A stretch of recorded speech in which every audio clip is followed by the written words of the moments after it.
बाहेर मस्तपैकी पाऊस सुरू आहे. धो-धो पावसामध्ये साखरेच्या चहापेक्षा गुळाचा चहा खूप जास्त फायदेशीर ठरतो आणि गुळाचा चहा पिल्याने सर्दी असो, खोकला असो किंवा मग पावसाळ्यामध्ये जे छोटे मोठे आजार होतात त्यापासून सुद्धा गुळाच्या चहामुळे संरक्षण होतं. तर आजच्या व्हिडिओमध्ये तुमच्यासोबत मी एकदम परफेक्ट असा गुळाचा चहा शेअर करणार आहे. बऱ्याच जणांना गुळाचा चहा करताना टेन्शन येतं, ते म्हणजे दूध फाटण्याचं. कारण गूळ घातला की लगेचच दूध फाटतं आणि चहासुद्धा नासला जातो. तर आजच्या व्हिडिओमध्ये एक सिक्रेट टिप तुमच्यासोबत शेअर करणार आहे की ज्यामुळे जर तुम्ही संपूर्ण दुधाचा जरी चहा तुम्हाला आवडत असेल, अजिबात पाणी न घातलेला, तरीसुद्धा हा चहा अजिबात फाटणार नाही. आणि हो, त्यासोबतच व्हिडिओमध्ये मी 2 ते 3 प्रकारे तुम्ही गुळाचा चहा कसा करू शकता ते सुद्धा सांगितलेलं आहे. चला सुरुवात करूया. तर सगळ्यात अगोदर मी 2 कप चहा बनवणार आहे. त्यासाठी एक पातेलं गॅसवरती ठेवलेलं आहे. त्यामध्ये मी 1 कप पाणी घालते आहे आणि त्यानंतर आपण 1 कप इथे दूध वापरणार आहोत. तर सगळ्यात अगोदर गॅस सुरू केल्यानंतर पाणी हलकंसं गरम झालं की त्यामध्ये मी 2 चमचे चहा पावडर घालते आहे. इथे कुठलीही चहा पावडर वापरली तरीही चालेल, तुम्ही रोजच्या चहामध्ये जी वापरता ती. आणि तुम्हाला जर जास्त स्ट्रॉंग चहा आवडत असेल तर तुम्ही इथे चहा पावडरचं प्रमाण नेहमीप्रमाणे तुमच्या ठेवू शकता. तर मी 2 चमचे चहा पावडर घातलेली आहे. त्यानंतर आपण याच्यामध्ये थोडंसं आलं किसून घालणार आहोत. कारण थोडंसं थंडीमध्ये आलं असो किंवा मग ह्याच्यामध्ये तुम्ही गवती चहा घालू शकता, वेलची पूडसुद्धा घालू शकता. आलं किंवा अद्रक अशा पद्धतीने चहामध्ये किसून घातलं की त्याचा छान अर्क चहामध्ये उतरतो आणि मग सर्दी खोकल्यापासून आपलं संरक्षण होतं किंवा मग असे छोटे मोठे आजारसुद्धा होत नाही. आलं किसून घातल्यानंतर लगेचच मी इथे 2 मोठे चमचे भरून घालते आहे गुळाची पावडर.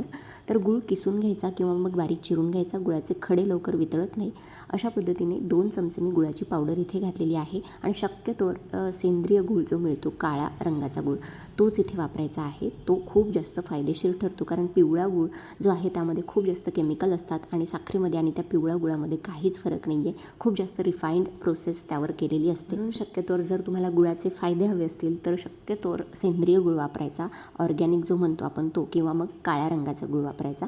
त्यामुळे सगळे गुळाचे जे फायदे आहेत ते तुम्हाला मिळतील. हा चहासोबतच उकळतोय तोपर्यंत आपण दुसऱ्या गॅसवरती दूध गरम करायला ठेवत आहे. तुम्हाला दोन्हीही प्रोसेस एकाच वेळी करायच्या आहे. जेव्हा ते पाणी उकळायला ठेवतो त्याच वेळेस दुसऱ्या गॅसवरती तुम्हाला दूध गरम करायला ठेवायचं आहे. जेवढे कप तुम्हाला चहा बनवायचा आहे तेवढे. तर आज मी 2 कप बनवणार आहे. त्यासाठी मी इथे सुरुवातीला 1 कप पाणी उकळलं आहे आणि दुसऱ्या गॅसवरती 1 कप दूध उकळत घेतलेलं आहे. तर दोन्ही सोबत उकळते बघू शकता. दोन्ही गॅस सुरू आहेत. दूध आणि हा जो कोरा चहा आहे गुळाचा, दोन्ही तुम्हाला एकाच वेळेस उकळून घ्यायचे आहेत. म्हणजे काय होतं, आपण जेव्हा दूध आणि हा गुळाचा चहा मिक्स करू तेव्हा तो अजिबात फाटणार नाही. तर बघू शकता छान कोऱ्या चहाला इथे उकळी आलेली आहे. मस्त अद्रक आणि बाकीच्या ज्या चहा पावडर वगैरे आपण याच्यामध्ये घातलेली होती त्याचा छान रंगही उतरलेला आहे.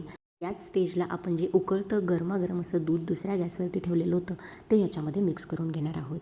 तर बघू शकता दूध घातल्यानंतरही अजिबात चहा फाटलेला नाही आहे. अजून 1 ते 2 मिनटं आपण हा चहा उकळवून घेणार आहोत. बघू शकता अजिबात चहा फाटलेला नाही आहे. दोन्ही गोष्टी सोबतच एकाच टेम्परेचरला गरम असल्यामुळे अजिबात दुधाचा चहा किंवा जो गूळ घातलेला चहा आहे, दुधाचं सुद्धा प्रमाण खूप जास्त याच्यामध्ये होतं.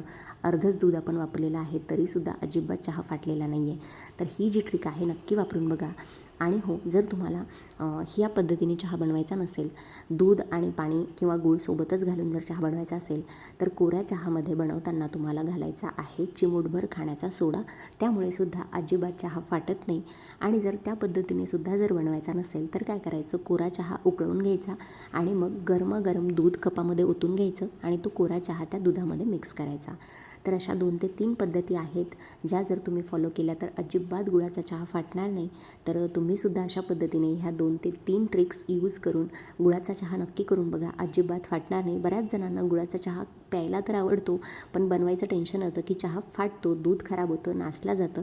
तर तसं अजिबात होणार नाही आहे. या पद्धतीने नक्की बनवून बघा. अजिबात गुळाचा चहा फाटत नाही आणि गुळाचे खूप सारे फायदेसुद्धा तुमच्या शरीराला मिळतील. कारण पावसाळ्यामध्ये किंवा मग कडाक्याच्या थंडीमध्ये गूळ आपल्या शरीराला छान उष्ण ठेवायला किंवा गरम उबदार ठेवायला मदत करतो. तर दिवसातून एकदा तरी किमान गुळाचा चहा हा प्यायलाच हवा. तर आय होप आजचा व्हिडिओ तुम्हाला मनापासून आवडला असेल. तर अशा पद्धतीने नक्की गुळाचा चहा करून बघा. व्हिडिओ जर मनापासून आवडला असेल तर व्हिडिओला जास्तीत जास्त लाईक करा, शेअर करा आणि असेच नवनवीन व्हिडिओज आपल्या चॅनलवरती बघण्यासाठी चविष्ट महाराष्ट्र या मराठी यूट्यूब चॅनलला सबस्क्राईब करायला विसरू नका. चला भेटूया अशाच एखाद्या नवीन व्हिडिओसोबत. तोपर्यंत धन्यवाद. Thanks for watching. Take care. Bye bye.